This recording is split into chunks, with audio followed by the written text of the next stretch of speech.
خۆیەک ملاحەزەیەکم هەیە بێ زەحمەت ئەویش دیسان لەسەر قورئان هەڵگرتنەکەیە. من خۆم ئەزانم کە لە مجتەمەعی کوردەواریە ئیشارەتی کشم بەوەدا کە خەڵک پێی غەریبە ئینسان نوێژەکە و قورئانی بەدەستەوەیە. لە ڕاستی ئەمە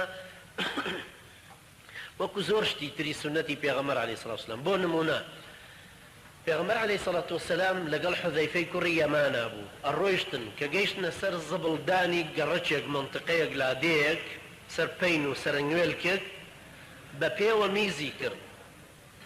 ئەم ئیشە خۆی لەخوای ئێستا لە ناو کۆمەڵگەی کوردەواری ئەگەر بە خەڵکی بڵێ وەڵا پێغەمبەر صلی الله علیه وسلم بە پێوە میزی کردووە وەزانۆ شاخمان دەرکردووە، ئەوەندە پێیان غەریبە بێ.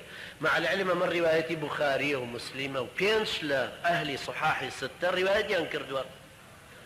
لەبەرەوە هەندێک شت هەیە سنەت زۆر بەداخەوە لە مجتەمەعی کوردەواریە ئەوەندە هەندێک شتی دوور کەوتۆتەوە کە گەنجێک هەوڵەدا ئەم سنەتانە تەطبیق بکا و بیهێنێتەوە پێشەوە، خەڵک بەو شێوەیە بە تەعەجوبەوە سەیرەکە. لەبەرەوە مەوزوعی قورئانەکەش بە هەمان شێوەیە سەحابی بووە کە بۆ یەکتریان گرتووە قورئانەکە، بەو زەمانە کتێبیش نەبووە، پارچە چەرمێ بووە یا ئێسقانی شانی حشتر بووە یان تەختەیەک بوو کە داتاشراوە لە تۆکڵی دارخورمایان لە دارەکەی.